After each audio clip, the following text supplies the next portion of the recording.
Quanto esplendor,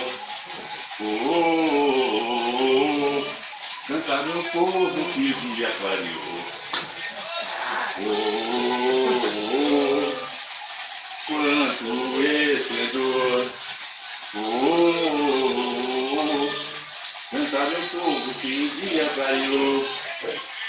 Em meu peito bate forte, está de alegria, uma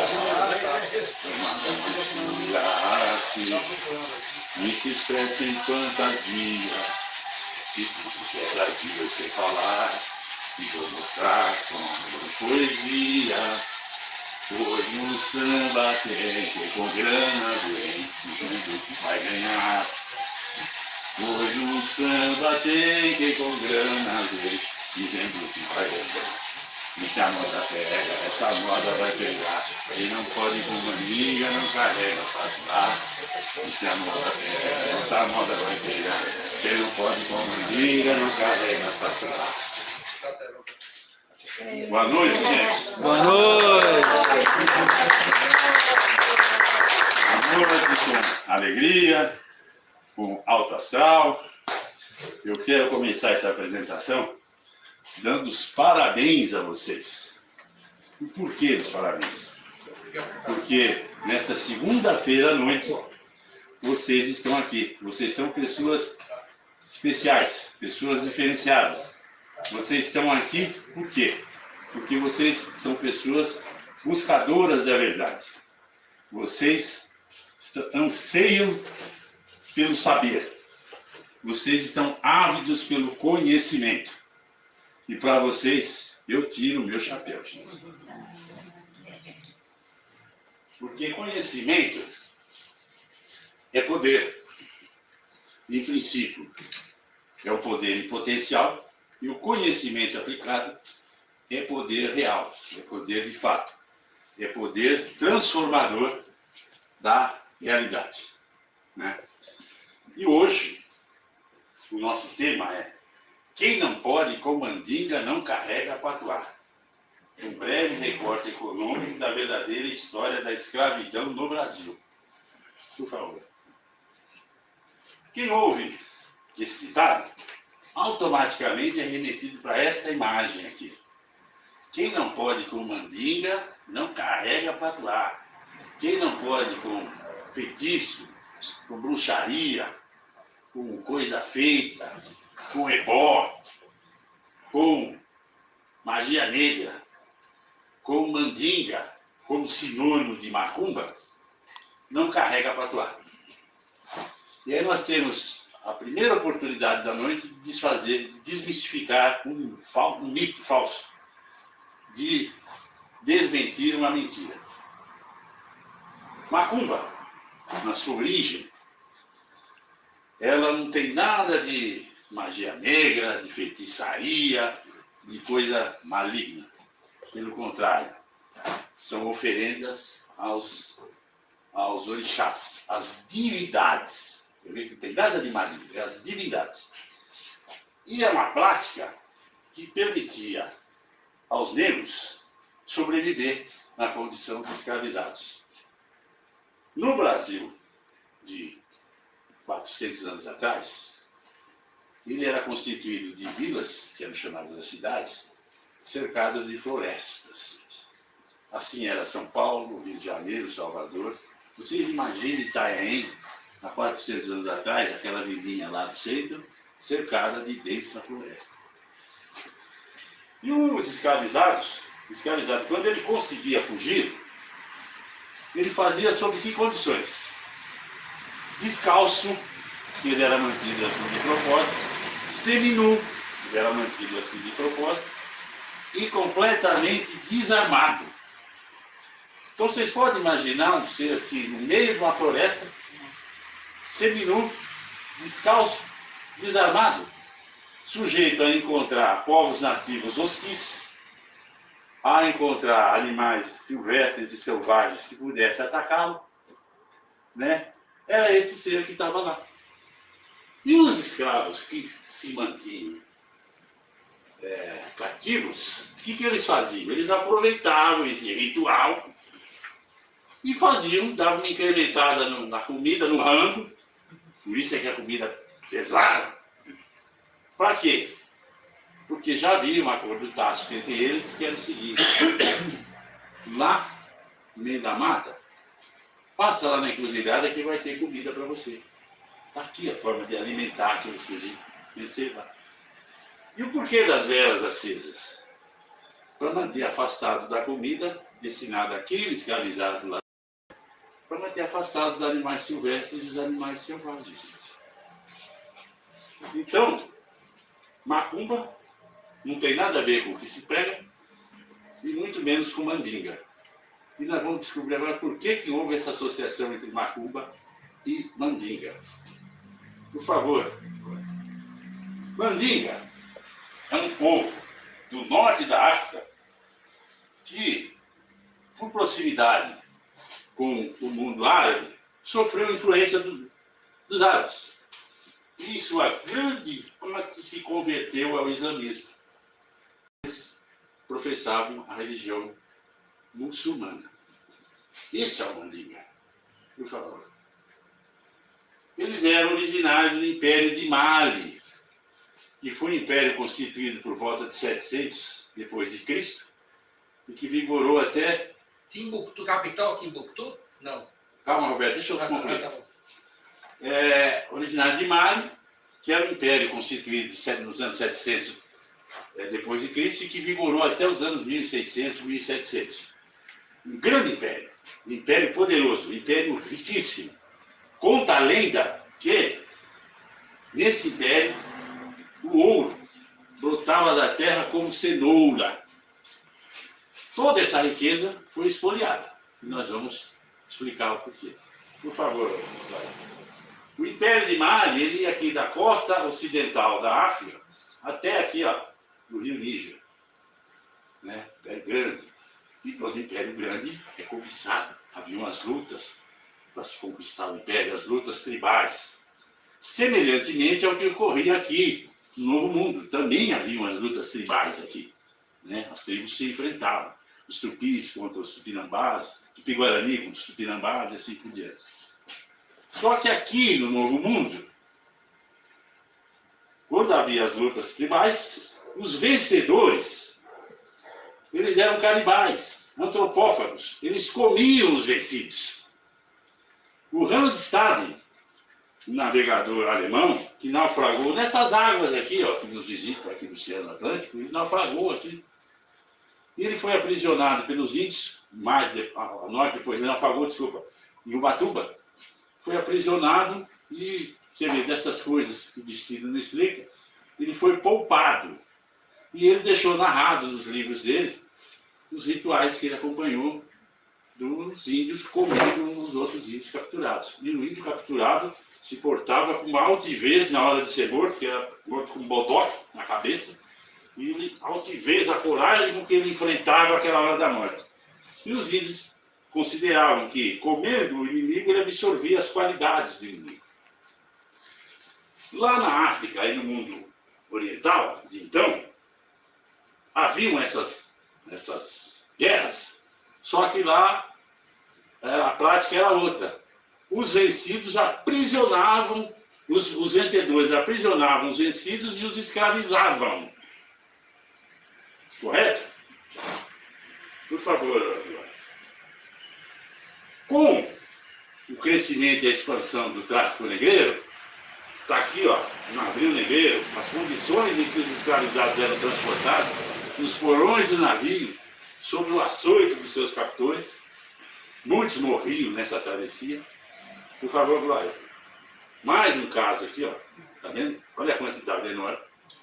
Com a expansão do tráfico negreiro, uma boa parte, um bom contingente de mandingas escravizados foi trazido para o Brasil. Nessa condição. Tá? Por favor, Glória. está aqui um escravizado de origem mandinga, muçulmano, pintado por Jean-Baptiste Debré. Jean-Baptiste Debré foi um pintor que foi trazido pelo Brasil por Dom João VI, quando ele transferiu a corte para o Rio de Janeiro, em 1808, fugindo lá do Napoleão. Ele transferiu a corte para o Brasil. E uns anos depois ele convidou uma missão de artistas franceses para desenvolver aqui no Brasil as artes, as belas artes. Nós temos um bairro aqui que faz referência a esse período.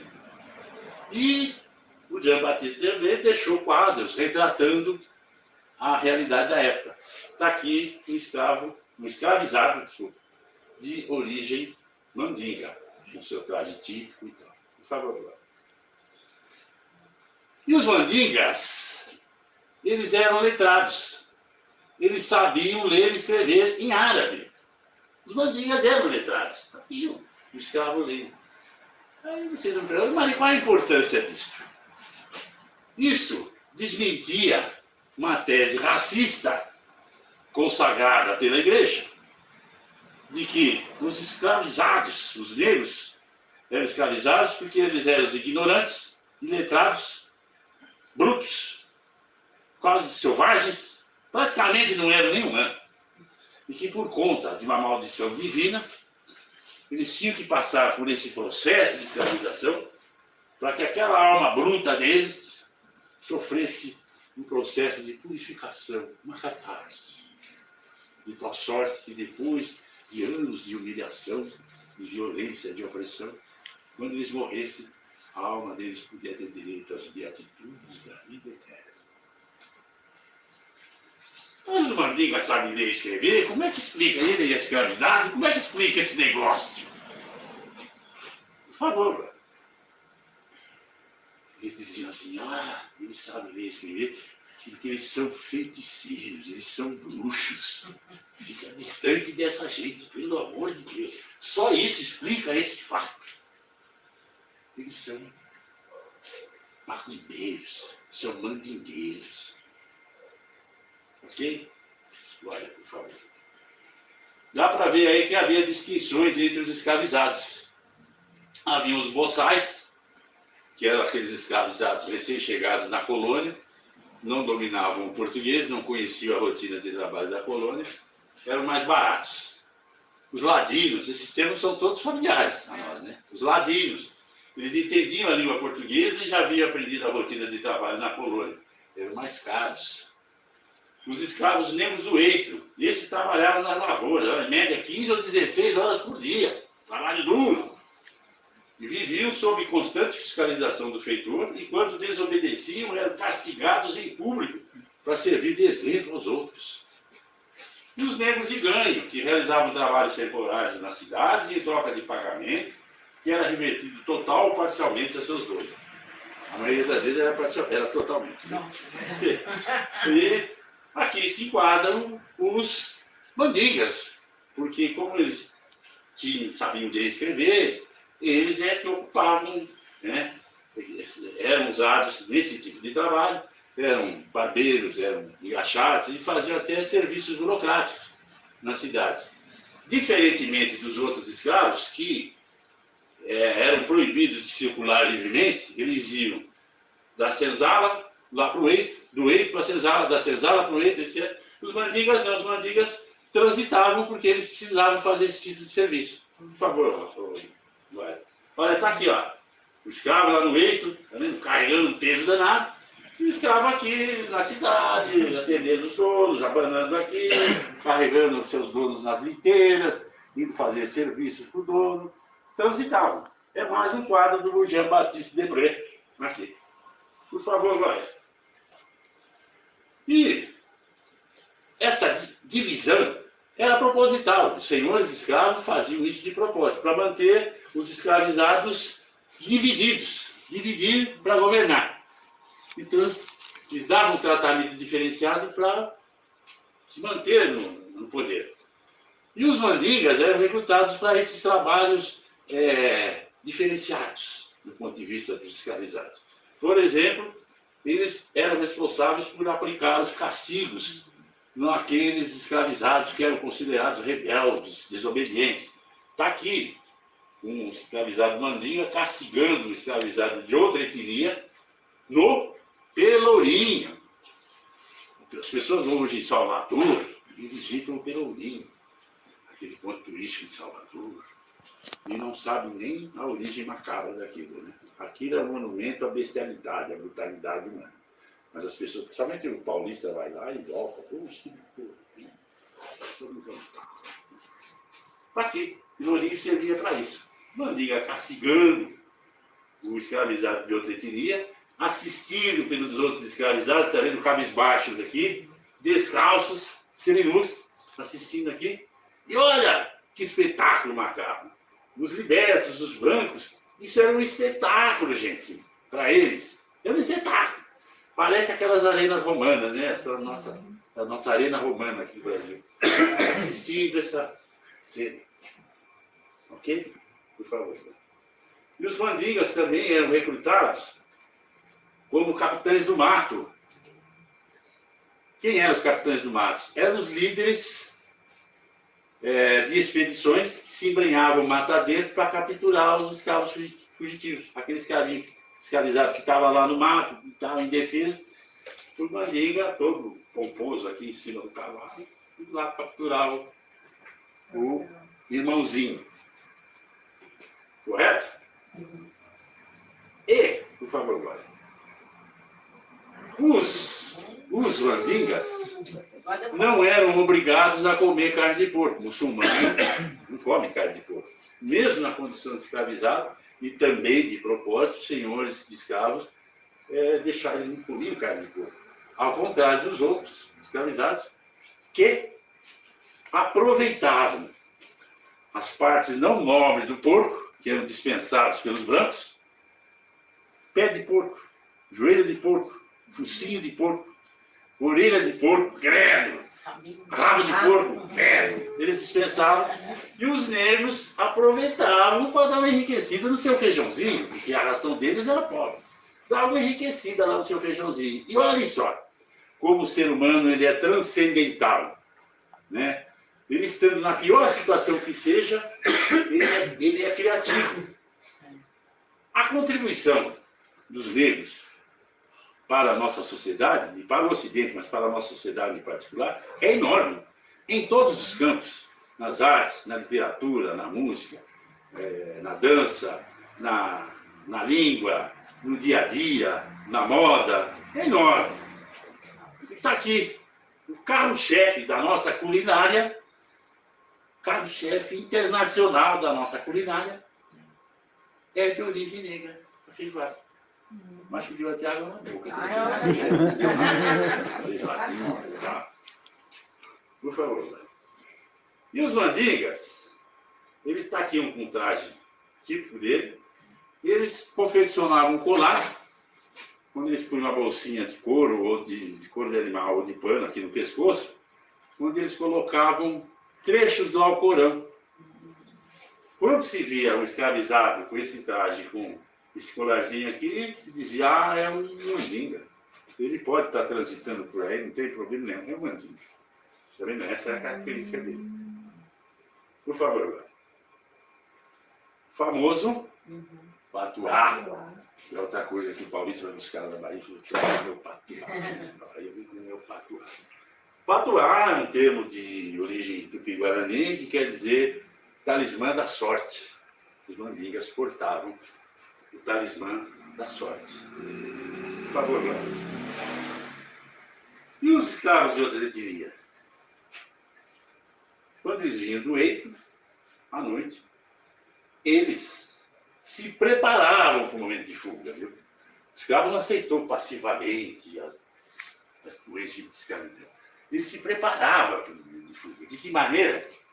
Olha a outra criação do negro aqui. O que é isso aqui, gente? Capoeira. E o que é a capoeira? A capoeira é uma arte marcial.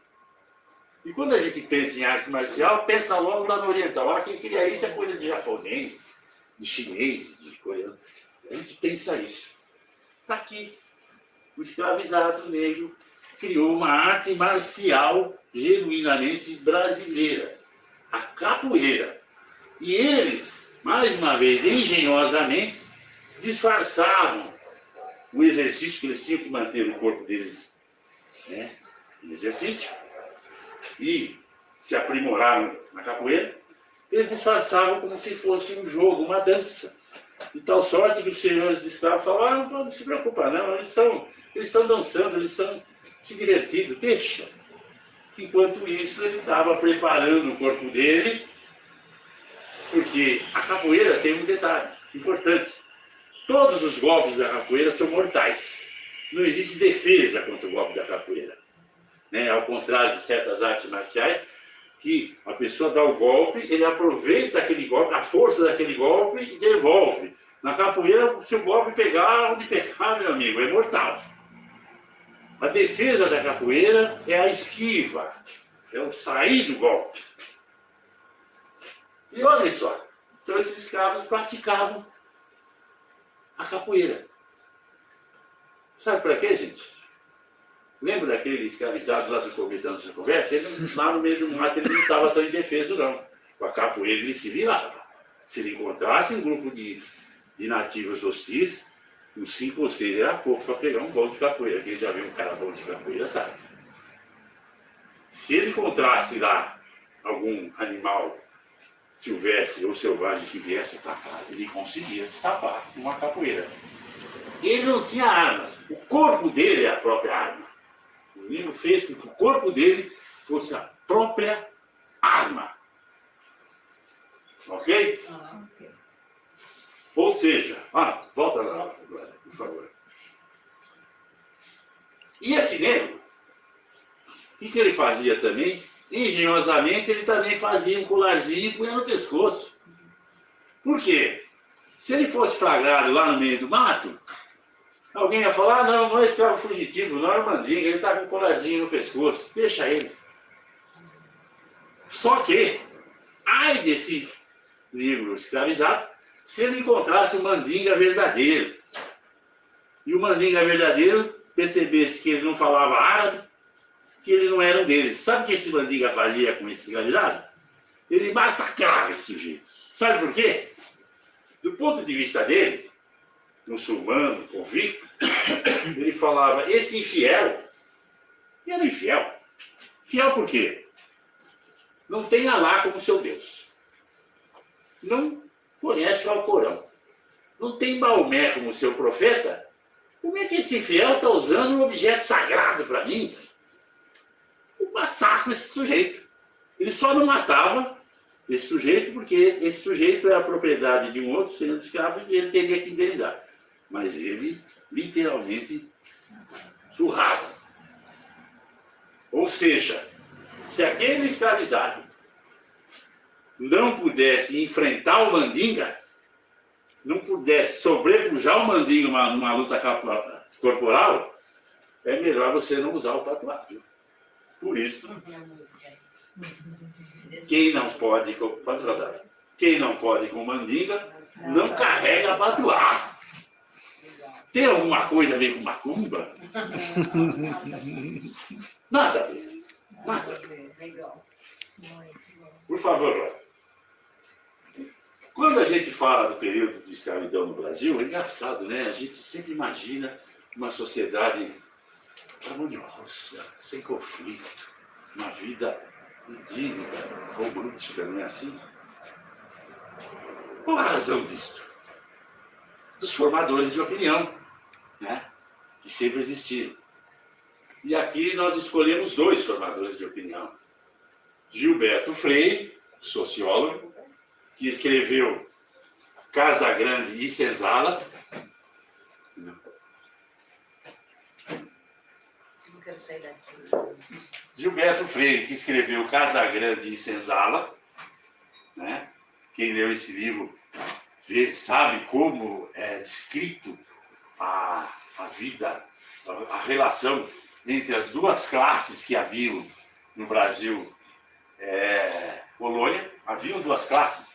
Havia uma classe de escravizados, de cativos, e havia uma classe de libertos. Eram as 2 classes que haviam naquela sociedade. E ele descreve como sendo uma coisa maravilhosa. Olha só, gente, que capa de livro. O senhor de escravo aqui, sendo servido pelo negrinho, e a escrava amamentando o filho do seu amo. Enquanto que o filho dela está lá no chão, largado. Isso acontecia quando as mamães brancas tinham pouco leite, então as escravizadas tinham que fazer esse trabalho. E o filho dela, se sobrasse algum leite depois, se não sobrasse, azar ninguém. Né?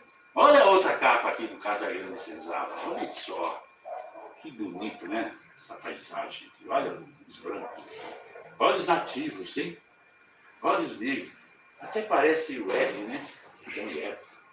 Que coisa maravilhosa. Sociedade perfeita.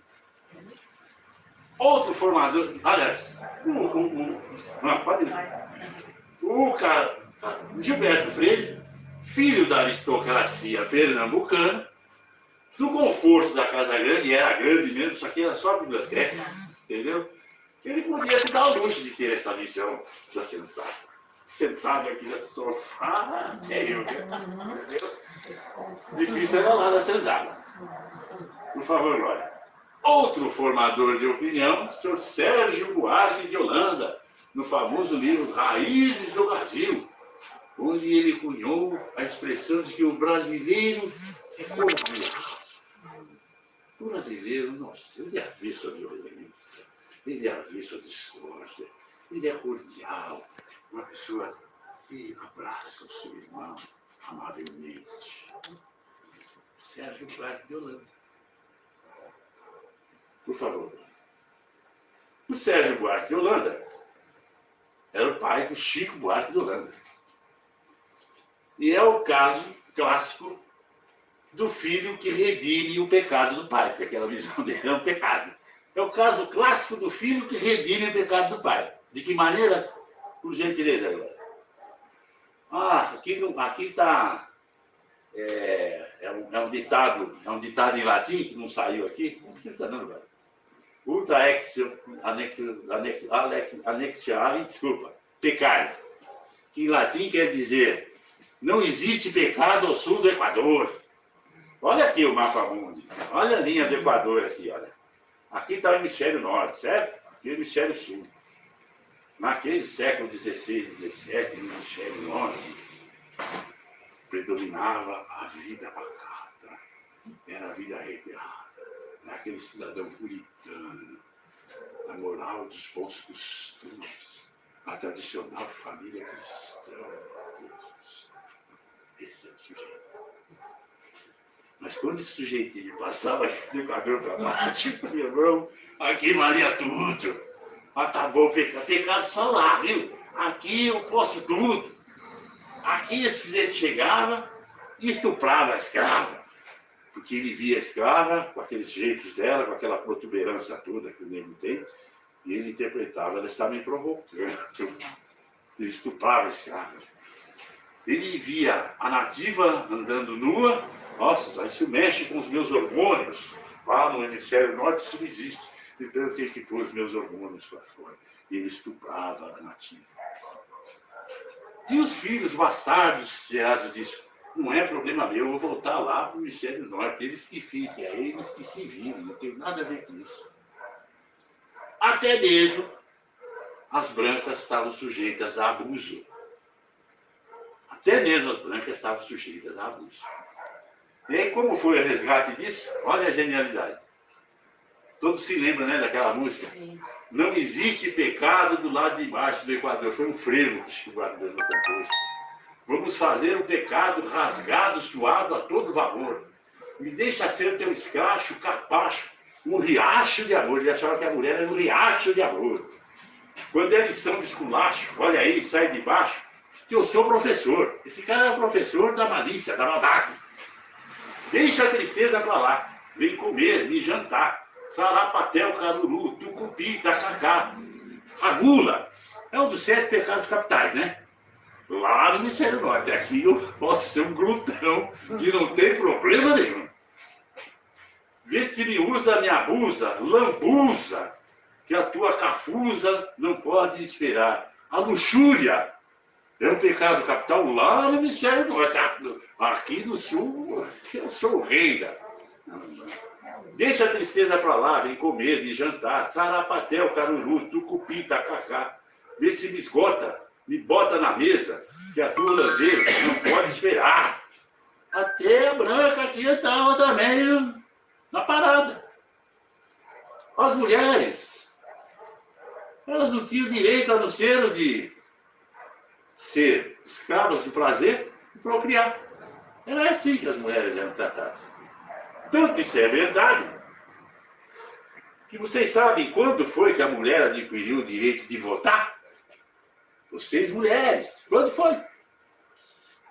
432 anos depois do descobrimento do Brasil. As mulheres só tiveram o direito de votar em 1932. E olha só, o primeiro projeto de lei aprovado nesse sentido, e não foi de graça não, viu? Muitas mulheres lutaram por isso. Eu tenho o nome de 3 aqui que é bom vocês saberem, depois vocês pesquisam. Só vou pôr aqui na frente rapidinho. Isabel de Souza Matos, professora Celina Guimarães e Alzira Soriano. Depois pesquise na internet esses nomes e vocês vão ver o que essas mulheres fizeram para que nós tivéssemos direito. Para que vocês tivessem direito a votar. E como eu estava dizendo, o primeiro projeto de lei aprovado lá no Congresso, em 1932, dava direito a voto, sabe para quem? Para a mulher que tinha condições de se sustentar. Vamos votar, vamos votar direito a voto, mas só quem tem condições de se sustentar.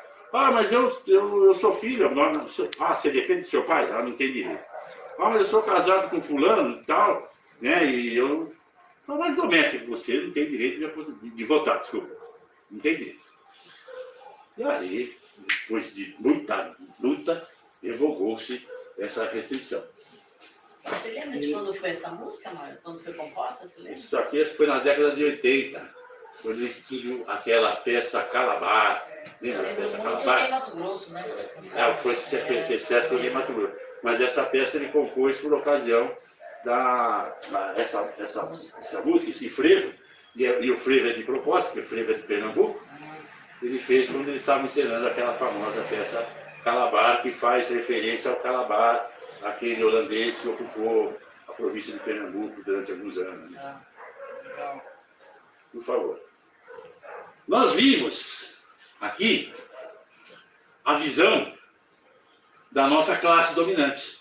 A nossa classe dominante é uma porcaria. Olha a visão que ela tinha da própria sociedade. Ela tem essa visão. A visão de que tudo era lindo e maravilhoso para eles. E aí, vamos ver a visão de alguém de fora, da sociedade brasileira. Até porque José Saramago, aquele escritor português, ele diz assim: para que você possa ver a ilha, é necessário que você saia da ilha. Para você ver a ilha, você tem que sair da ilha. Aí você vê, é uma ilha. Então vamos ver a visão de quem está fora da ilha. E é uma visão de peso, viu? Não é a visão de qualquer um, não. É a visão nada mais, nada menos do que Charles Darwin, o grande naturalista britânico que elaborou a teoria da evolução das espécies. O Charles Darwin, ele saiu lá da Grã-Bretanha, da Europa, fez uma circunnavegação pelo mundo, passou aqui pela América do Sul, pelo Brasil, Ilhas Galápagos, ele estava fazendo observações e colhendo informações para elaborar a teoria da evolução das espécies. Circunnavegou o mundo, saiu aqui na Oceania, Austrália, Oceano Índico, Ilha de Madagascar, África do Sul, e voltou para a Europa. E pode passar, por favor. E ele esteve no Brasil. Aqui, ó, arquipélago de São Pedro e São Paulo, arquipélago de Fernando de Noronha, pertencentes a Pernambuco, Bahia e Rio de Janeiro. Dá uma olhada nele no Rio de Janeiro, a pinta dele, ó. Olha ele aqui, ó. Estadão aqui, Pão de Açúcar. Isso era na época que o Rio de Janeiro era lindo, viu? Aqui o Charles Darwin. E aí, gente, vamos ler junto qual foi o relato, a impressão que ele deixou a respeito do que ele viu, por favor. Ao chegar ao Brasil e ver de perto a escravidão, Darwin escreveu esse relato. Perto do Rio de Janeiro, minha vizinha da frente era uma velha senhora que tinha umas tarraxas com que esmagava os dedos de suas escravas. Em uma casa onde estive antes, um jovem criado mulato era, todos os dias e a todo momento, insultado, golpeado e perseguido, com um furor capaz de desencorajar até o mais inferior dos animais. Gil, como um garotinho de 6 ou 7 anos de idade, foi golpeado na cabeça com um chicote, antes que eu pudesse intervir, porque me havia servido um copo de água um pouco turva. E essas são coisas feitas por homens que afirmam amar ao próximo como a si mesmos, que acreditam em Deus e que rezam para que a sua vontade seja feita na terra. O sangue ferve em nossas veias e nosso coração bate mais forte ao pensarmos que nós, ingleses, e nossos descendentes americanos, com seu jactancioso grito em favor da liberdade, a terra da liberdade, Estados Unidos, fomos e somos culpados desse grande e enorme crime. A escravidão foi um crime de lesa humanidade. A escravidão foi o maior holocausto da história de todos os tempos. Não sou eu que estou dizendo, tá? Eu só concordo com ele. Completo. E ele completou ainda seu relato. Espero nunca mais voltar a um país escravista. O estado da enorme população escrava deve preocupar a todos que chegam ao Brasil. Os senhores de escravos querem ver o negro como outra espécie. Mas temos todos a mesma origem num ancestral comum. Gente, é a ciência, é o conhecimento desmascarando a mentira, a superstição. É a ciência. E quando Darwin fala a mesma origem num ancestral comum, não é essa estupidez que a gente ouve aí, o homem descende do macaco. Darwin nunca falou isso, ele não ia falar uma estultice dessa natureza.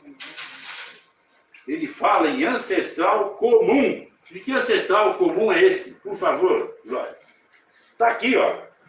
Tanto nós humanos como os macacos somos da família dos primatas. Ele está falando desse primata aqui, que há 40 milhões de anos atrás, no processo de evolução da espécie, acabou ramificando e chegando aqui no humano. E evolução aqui é no sentido de mudança, viu, gente? As pessoas que evolução é o progresso. Não, é mudança. Para se adaptar à mudança de ambiente. Esse é o processo que redundou aqui no homem. Correto? E quando, doravante, quando vocês encontrarem esse imbecil que fala que o homem descendeu do macaco, por favor, não discuta com ele, porque é perigoso, viu? A ignorância é perigosa. Quando ele encontra o conhecimento, meu Deus do céu, é perigoso. Por isso que o mestre dos mestres falou, não jogai pérolas aos porcos. Eles nem sabem o que é pedra. Eles vão espezinhá-las e depois eles vão se voltar contra você e vão despedaçar. Então não discuta, concorde até com essa pessoa, concorde. Aí quando ele for embora, você sacode o pó da poeira e fala, vai embora, ignorância. Vai de reto. Correto? E, olha só, redundou aqui. E outra coisa também, que distorce na teoria da evolução das espécies. Só os fortes sobrevivem, não é isso que fala? Only the strong survive. Acho que é daquela música do rock. Only the strong survive. Foi gravado até pelo Billy Paul. Era fã do Billy Paul. Nossa. Only the strong survive. Ele também nunca falou. Não é o forte que sobrevive, forte fisicamente. É o que tem capacidade de se adaptar. E onde está a verdade disso? Se fossem os fortes fisicamente que sobrevivessem, os dinossauros estavam aí até hoje, né? É verdade. Agora tem um contemporâneo do dinossauro que está aí até hoje. Sabe quem que é? A barata. A barata sobreviveu àquele cataclisma e ela está aí até... Ela estava com medo de uma baratinha desse tamanho. Ela não pegou. Não, desculpa. A barata. E aí, os dinossauros, então, não é forte, só os fortes que sobrevivem. Os que têm capacidade de mudar, de se adaptar. Ok? Por favor. Glória. Com o passar do tempo, os escravizados de outras etnias adotaram também o patuá. O patuá se disseminou entre os escravizados. Todos passaram a usar o patuá. Por que razão? Vamos nos colocar na posição daquele escravizado? O que ele via? Ele via o irmão dele, o mandinga, usando o patuá e não sendo obrigado a fazer o que ele fazia. Recebia um tratamento diferenciado. Não comia o que ele comia. Podia transitar livremente. Não trabalhava lá no eito, lá cortando cana de açúcar, aquele serviço bravo. Ele falava, puxa, esse cara tem poder. Ele tem um poder que eu não tenho. E aí, ao mesmo tempo, ele via os brancos usando aqui escapulário, crucifixo, as medalhas, está aqui o Duque de Caxias, que tem mais medalhas do que as guerras que ele ganhou. E via essa gente usando, o branco usando esses. Quando ele falava, pô, quem é o dono do poder? São os brancos. Eles é que são o dono do poder. Isso aqui confere poder a eles também, igual aquele patuá confere poder ao mandinga. Portanto, eu vou usar o meu patuá também, porque eu vou ter poder e vou me libertar. E não tem nada de absurdo nisso, viu? Por quê? Desde que a humanidade se conhece como tal, o uso de talismã é largamente utilizado. Todos os povos têm lá o seu talismãzinho, o seu pezinho de cabra, lá guardadinho. Então, o escravo estava simplesmente, né, dentro do entendimento que ele tinha, procurando mudar a realidade dele. Ok? Isso nos remete, permite nos remeter ao que está lá relatado no Êxodo, capítulo 32. E antes que alguém se escandalize, porque a nossa análise aqui não é de cunho religioso, não. É de cunho científico, histórico e econômico. A gente só se apoia nesses textos, e nós estamos numa sociedade judaico-cristã, então, culturalmente, dá para entender.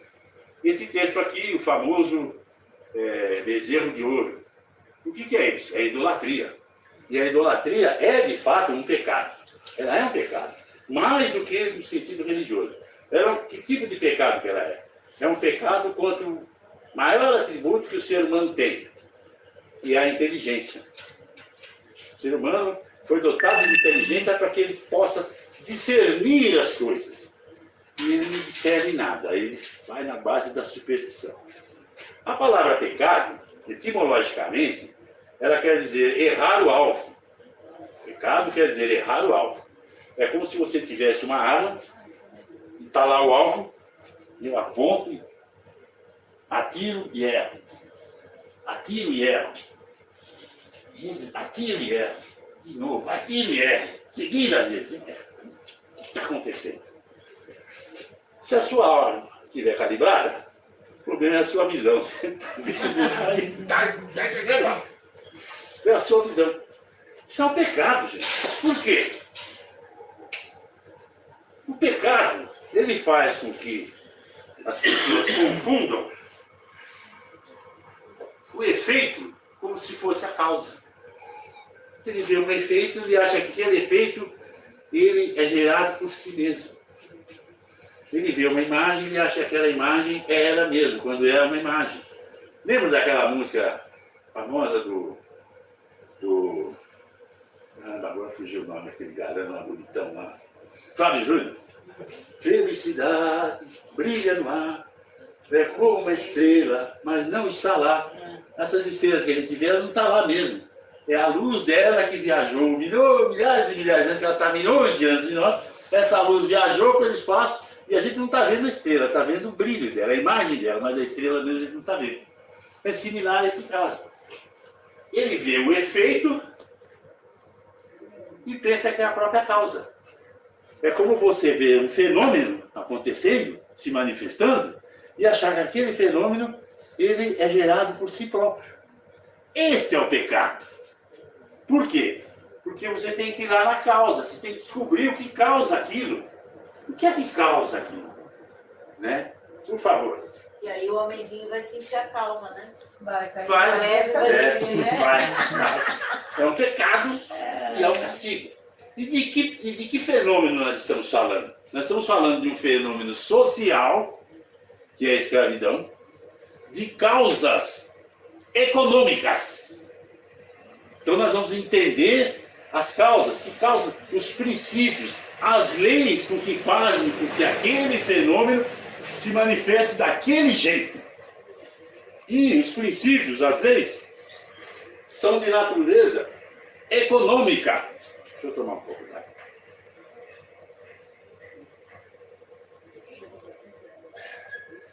Mercantilismo, gente. O mercantilismo foi um sistema econômico transitório entre o feudalismo, lembra, né? Todos aqui estudaram história, o feudalismo para o capitalismo. Para que o capitalismo pudesse surgir como sistema econômico, ele tinha que ter um acúmulo de capital, de riqueza. E como é que se fez esse acúmulo de riqueza? Através do mercantilismo. Que nada mais foi, o mercantilismo foi assentado sobre o comércio triangular. Por favor, Cláudia. Está aqui, ó. Mercantilismo, comércio triangular. Os europeus levavam lá para o continente africano tecidos, rum. Na hora da negociação, o cara meio bebaço, acabava sendo ludibriado. Produtos manufaturados. Que produtos manufaturados eram esses? Facas, machados, foices. Lembra das guerras tribais? Eles usavam aqui. Espertamente, eles só não levavam para lá a pólvora. Porque se esse povo tivesse domínio da pólvora, eles não tinham sido escravizados.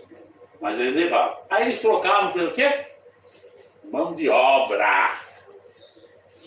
Aí essa mão de obra era transladada aqui para a colônia. Para quê, gente? Para poder arrancar a riqueza lá da terra. A riqueza não estava assim solta. A riqueza estava lá dentro da terra. Alguém tinha que reproduzir essa riqueza. Essa mão de obra aqui que produzia. Na lavoura de cana. No início, na extração do pau-brasil, entrando floresta dentro, para extrair o pau-brasil, sob o olhar do feitor, sob o chicote do feitor. Depois, na cana-de-açúcar. Depois, no café. Nas minas de Minas Gerais, explorando aqui, né? Grande parte dos escravizados tinham conhecimento de garimpagem. E eles foram usados para ir lá garimpar ouro nas minas. Você vê toda a riqueza produzida por essa classe.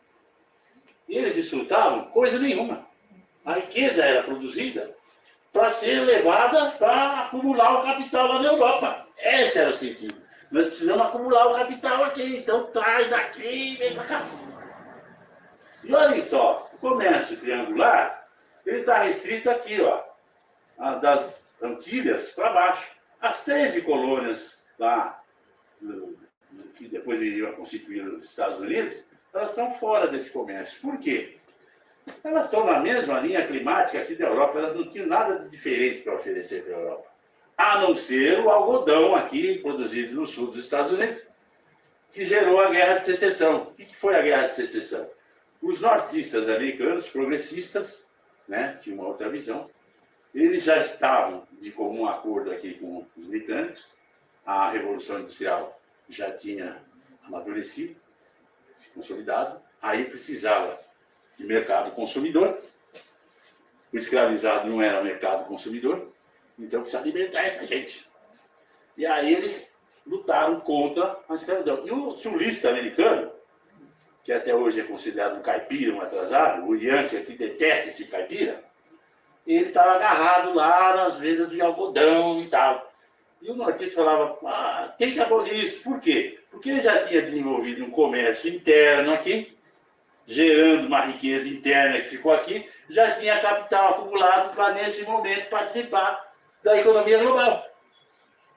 E aí, vem desmentido de outra estupidez que a gente ouve muito do brasileiro, né? Se o Brasil tivesse sido colonizado pelos ingleses, pelos holandeses, pelos franceses, nós seríamos primeiro mundo. Que primeiro mundo? Coisa nenhuma. O colonialismo tinha o objetivo de extrair toda a riqueza daqui mesmo e levar para lá. E aqui que se lixe. Eu não moro aqui abaixo da linha do Equador, que sabe que não tem nada a ver com isso. Isso é significado. O capitalismo, ele está assentado sobre o sangue de milhões e milhões. Estima-se que no Brasil foram cerca de 5 ou 6 milhões de escravizados mortos. Cerca de 7 ou 8 milhões de nativos que estavam aqui. Se pegar na América toda, foram cerca de 20 milhões de escravizados e mais os povos nativos, que não eram poucos. Havia nações e nações aqui, gente. Dia 19 de abril, que é considerado o dia do índio, tem uma música do Jorge Benjor, cujo avô era Rosa Cruz, não sei se vocês sabem, o avô de Jorge Benjor era Rosa Cruz. O Jorge Benjor tem uma música chamada O Rei é Rosa Cruz, e numa entrevista ele revelou que ele lia os livros de Rosa Cruz, do avô dele, e ele fez aquela música, todo dia era o dia do índio. No começo da música, vocês veem a quantidade de tribos que ele lista? Já repararam? Vamos ver essa música depois em casa. Ele começa listando, é uma lista enorme de tribos. Todos aqueles dizimados. Você pega a civilização Inca, civilização majestosa, a civilização Maia, lá na Guatemala, a civilização Azteca, no México. Eram civilizações tão avançadas que o Cortés, colonizador espanhol, quando chegou e viu que a capital Azteca era muito mais bonita e vistosa e desenvolvida do que Madrid, o que ele fez? Ele mandou destruir. Ele falou, eu vim trazer a civilização e aqui já está avançada. Eu tenho que falar, aqui não tem nada, nós vamos prestar do nada. Quantas nações na América do Norte foram dizimados? Sangue de milhões e milhões, estima-se aí pelo menos uns 60 milhões. Sabe quantos morreram na Segunda Guerra Mundial? Civis? 20 milhões. Só em termos de comparação. Tá? Por favor, galera. O vigia lá, né, na esquadra de Cabal, não gritou terra à vista, coisíssima nenhuma. Ele gritou lucro à vista. Olha lá. Por favor. E o rei de Portugal, o Bonachão, continuou sentado lá no seu trono, que já tinha uma colônia cativa, né? Não precisa nem trabalhar, não precisa nem trampar, tá tudo de graça. Por favor. Olha aqui, ó. Trouxemos esses espelhos de presente. Em troca levaremos apenas um pouco de pedras preciosas e madeira. Aí o nativo, coitado, né? Quanto quer? Tudo que tiver. Eles levaram tudo mesmo, viu? E não devolveram. Né? E chegaram aqui, se apropriaram da riqueza que tinham. Qual que foi? As terras. Já lotearam todas entre si, as empresas, né? As famosas capitanias hereditárias. Já, não, essa terra é minha. Não pagaram um centavo para o dono da terra. Os ricos não pagaram. Não indenizaram até hoje. E hoje, quando se fala no Brasil de reserva indígena, tem uma parcela da população que ficou organizada. Não, não está travando com o progresso, pelo amor de Deus. Não pode ter terra. Tomaram o dedo, não pagaram nada. Nada. E aí fica uma discussão aí dos ignorantes, dos paspalhos, que não sabem de porcaria, não tem conhecimento nenhum. Lembra daquele idiota lá? É isso. Oh, Deus mercado. É familiar essa palavra? Mercado, meu Deus. Ah, o mercado, a Bolsa de Valores, ela caiu por conta de alguma declaração da autoridade XY. Ah, o dólar subiu, meu Deus do céu. Que absurdo. É o mercado. Continuamos a idolatria do mercado. O que é o mercado? É o Deus mercado. Nós continuamos idolatrando o Deus errado. Está aqui, ó Deus mercado, aceitar este régios representante do terceiro mundo como prova de meu sacrifício e de minha devoção. Olha só. No livro de Oséias, capítulo 6, versículo 6, está escrito: misericórdia eu quero, e não sacrifício. E o conhecimento de Deus, mais do que o holocausto, os holocaustos. Vou repetir. Misericórdia eu quero, e não sacrifício. E o conhecimento de Deus, está aí o conhecimento, mais do que os holocaustos. E a humanidade continua oferecendo sacrifícios e holocaustos e não acha, e não sabe porque até hoje não encontrou ainda a felicidade que tanto aspira. Gente, a palavra misericórdia, ela é oriunda do latim, a junção da palavra miserere, que quer dizer ter compaixão, com cordis, coração. É aquela compaixão que não vem do cérebro, ela vem do coração. Compaixão é você condoer, entender a infelicidade, o infortúnio do outro, mas entender profundamente. Um dia nós ainda vamos conseguir isso. E aí nós vamos encontrar o prazer e vamos deixar os sacrifícios e as devoções, que para a divindade isso não quer dizer nada. Vocês notaram que eu evito usar a palavra índio e a palavra escravo. Eu faço isso de propósito. Porque essas duas palavras, elas tiveram um início errado e elas contribuem para distorcer essa realidade. O Eduardo Galeano, esse brilhante escritor uruguaio, que escreveu As Veias Abertas da América Latina, alguém aí já deve ter visto, ele resume bem o porquê. Por favor.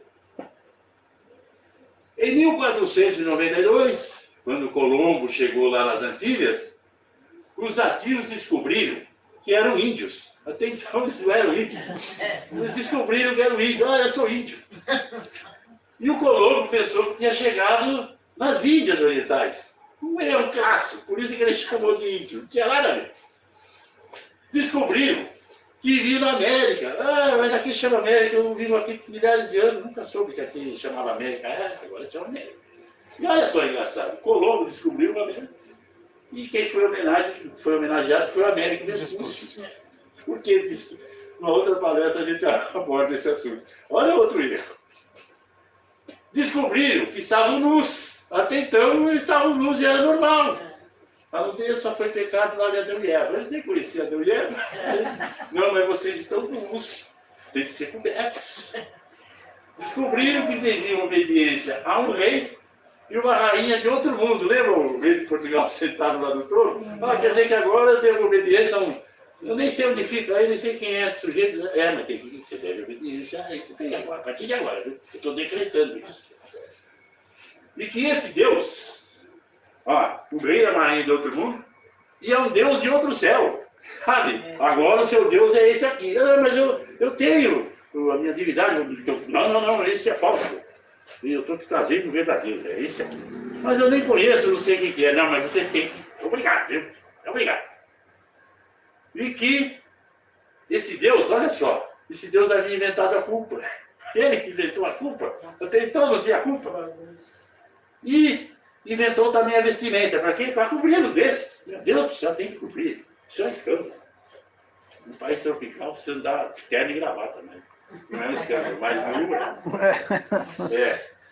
E que havia mandado que fosse queimado vivo quem adorasse o sol e a lua.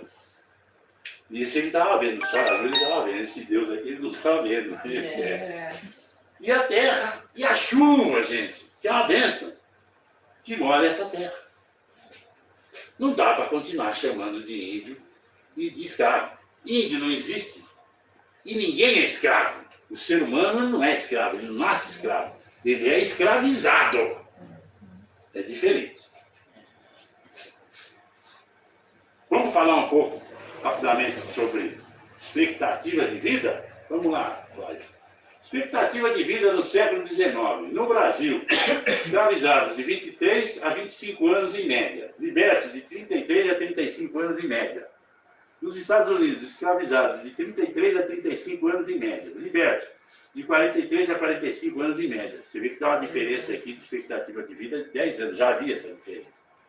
Alguém vai falar, mas eu tenho um caso de escravo que viveu 70 anos. Gente, quem não está familiarizado com estatística é média, viu? A média significa que a grande maioria não passava dos 25 anos. Também vivendo lá 16 horas por dia, aquele trabalho bravo, ainda tomando chicotada. Olha aqui, ó, no Brasil, cerca de 43% da população de escravizados morria entre o nascimento e os 10 anos. Alta taxa de mortalidade infantil. Lembra daquele negrinho no chão lá, sem leite? Ele morria, gente. Ele morria. Quase metade da população morria. Por isso que a lei do sexagenário, de 1885, foi uma grande mentira com a qual os escravistas, então, tentaram frear a força do movimento abolicionista, que crescia cada vez mais para obrigar o último país do Ocidente a abolir a escravidão. O Brasil foi o último país do Ocidente a abolir a escravidão. Olha o que é a nossa classe dominante, tão caprichosa, é um atraso enorme. Se agarrou aquilo até o último. Fica agarrado ali, porque é um e tal. O último. E a lei do sexagenário, todos sabem, é aquela que dizia assim: o escravo completou 60 anos, está livre. Olha que maravilha. E que escravizado era esse que chegava aos 60 anos? Muito provavelmente era um reprodutor. Aquele reprodutor tinha condições de chegar. Aí quando ele completava 60 anos, o dono dele pegava ele assim, abraçado. Era cordial, né? Abraçava ele, levava lá na porta e falava: olha, a partir de agora você está livre, viu?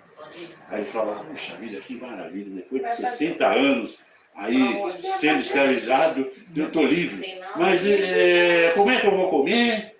Como é que eu vou me vestir? Onde que eu vou morar? Se vira, negrão, você não é quadrado?